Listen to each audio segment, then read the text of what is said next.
I wanted to talk about the dangers of non-duality, where non-duality is essentially when looking at reality in all of its dual manifestations.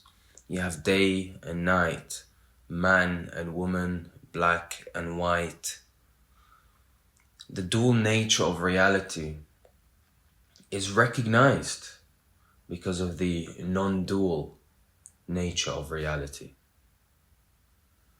Both are true, and so really non-duality is a direct path to the recognition and abidance in the non-dual sense of being that is typically overlooked in everyday life simply because of the over-attachment and identification with the dualistic aspects of reality. And so on this direct path, if you like, or the teachings of non-duality, there are several obstacles or pitfalls or things that can happen that in some way can actually increase the turbulence, increase the stress or suffering, so to speak, especially when things are misunderstood. So one common thing that I realize is commonly shared within the non-dual space is that yes, you are not your thoughts. You are not that which is appearing in reality, whatever form that appears, the body, the thoughts, whatever it is that appears. Yes, you are not that. These are things that have been accumulated and just appear and disappear in reality. You must be that which is unchanging. But with that notion, if there is the assumption that because you are not your thoughts, you shouldn't be thinking, you're not allowed to use your thoughts, then this is actually counterintuitive. It doesn't make sense and is really the start of the accumulation of a new belief system that you shouldn't be using your thoughts. And so the nature of a lot of these dangers or pitfalls that we can come across in non-duality are in the same theme, where if it has to do with creating new assumptions, creating new expectations, then really it's not a direct path anymore. We are actually going around in circles. All we are doing is we are replacing old expectations and assumptions with new expectations and assumptions. And so really to look into this sincerely and honestly, you can quickly realize and recognize that when inquiring into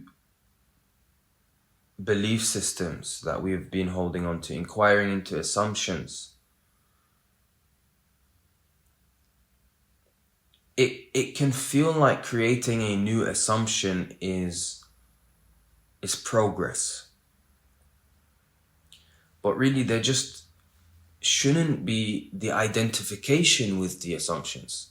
There shouldn't be the attachment with the assumptions. And me saying that there shouldn't be attachment and identification with the assumptions is actually the birth of a new assumption in itself as well. And this is actually the danger or the problem with non-duality. So true non-duality is actually a path or a teaching where even the teaching and the path is dropped itself.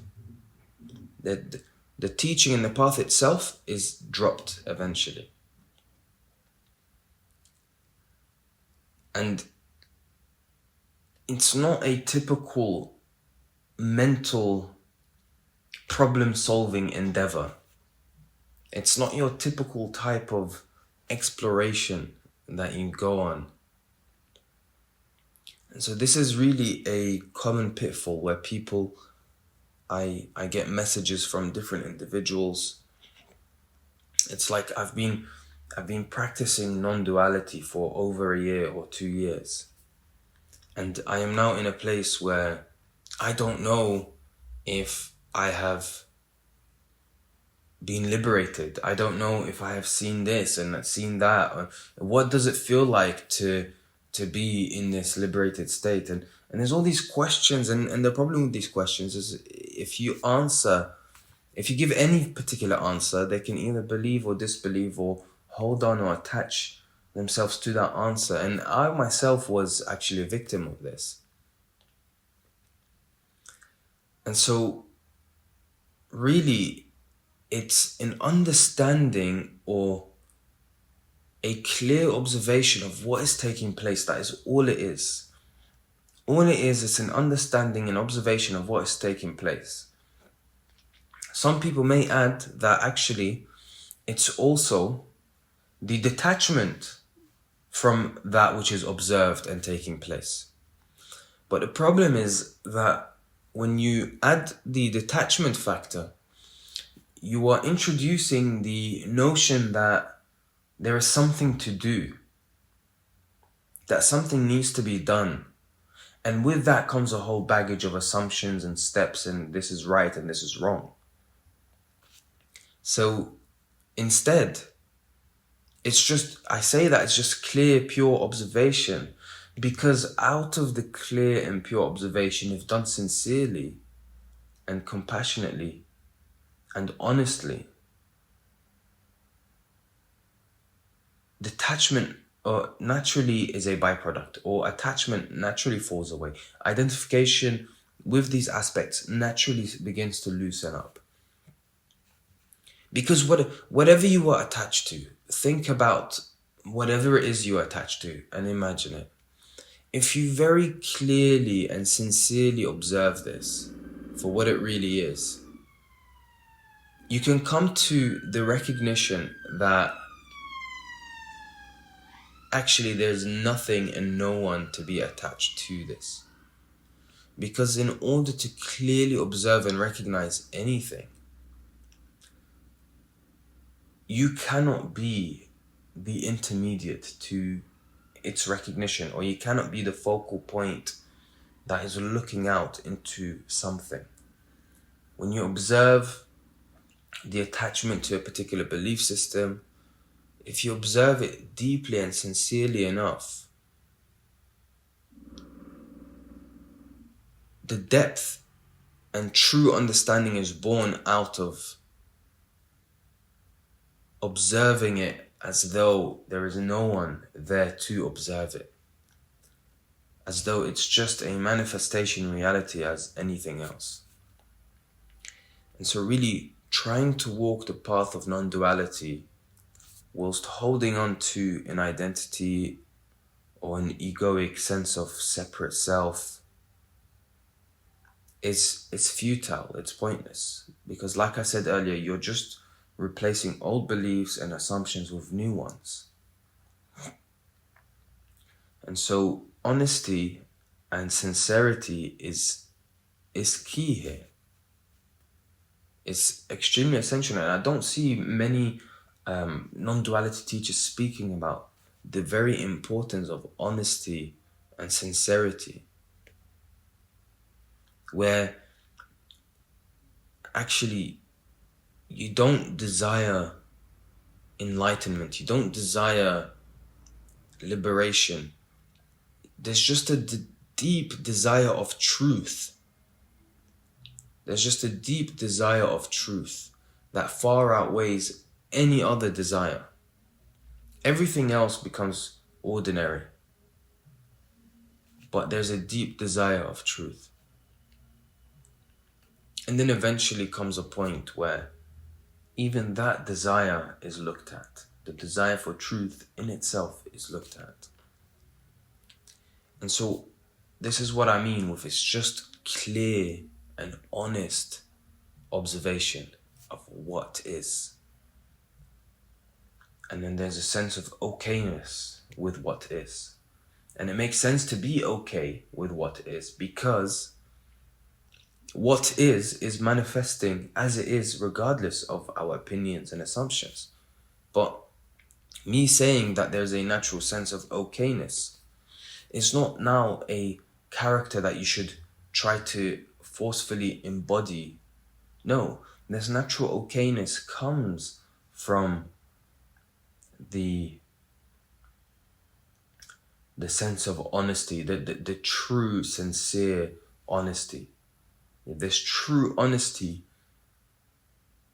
even if there's something that extremely terrifies you, you'd look at it because there's just a sincere approach that isn't about trying to accumulate something new. It's not about trying to one-up someone or something. It's not trying to reach a higher caliber.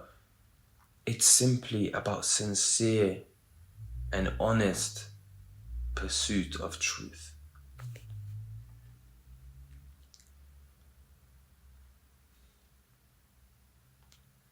And so really, to summarize this, the pitfalls and the dangers of non-duality is occupying it as though it's any other religion, and it's not. It's not a religion. It's a method of practice, if you like, that is actually existing in most, if not all, religious traditions in some way or form. And it's about moving towards the path of selflessness, where you are not really the center of the universe. It's the recognition that you are not the center of the universe. And practices such as compassionate practices like helping the needy or giving charity, these are practices of compassion that are in some way supposed to lead into the recognition that you are not the center of the universe, because in order to give in the first place, you need to recognize that there are others also experiencing a story, also experiencing different aspects of reality appearing, which may be physically favorable or unfavorable. But to recognize these things, there needs to be some sense of selflessness. Because if there is no sense of selflessness, you cannot help but see reality only through the lens of the ego, only through the lens of the separate self.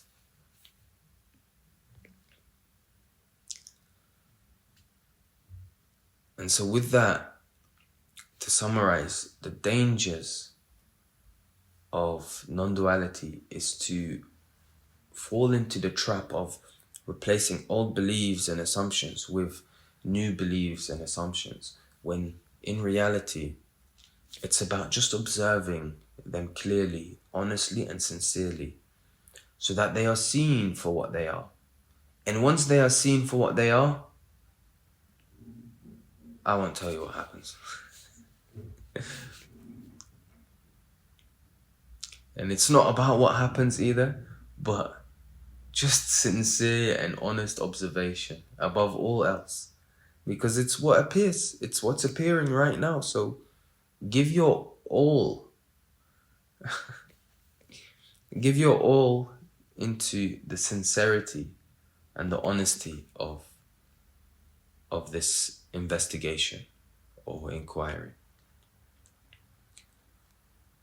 So I'd love to hear your thoughts on this. Like I said, I get a lot of messages about certain obstacles and pitfalls that I can see you guys are in. And it's really about trying to develop more assumptions. Because the moment we actually do observe a particular assumption, and that assumption naturally falls away because it's just seen through, then it's like, okay, give me a new assumption now. I need a new assumption to hold on to. Because if there is no new assumption, then there is no direction in my life. Or perhaps there is no direction. There's no set out direction. It's in all directions. And there's the natural okayness.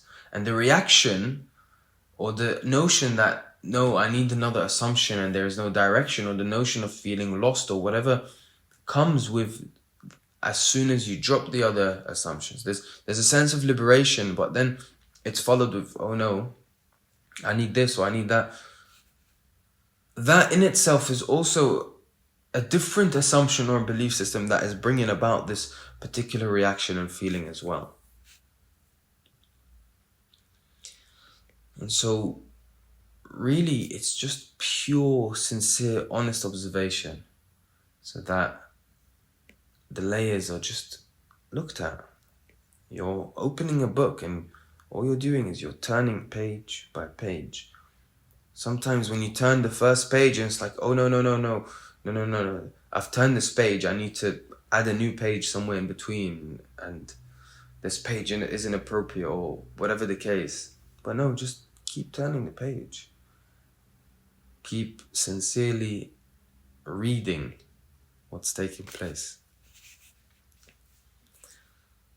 Thank you so much for watching. This is Hassan from The Spiritual Walks, and we are all on a journey towards the truth.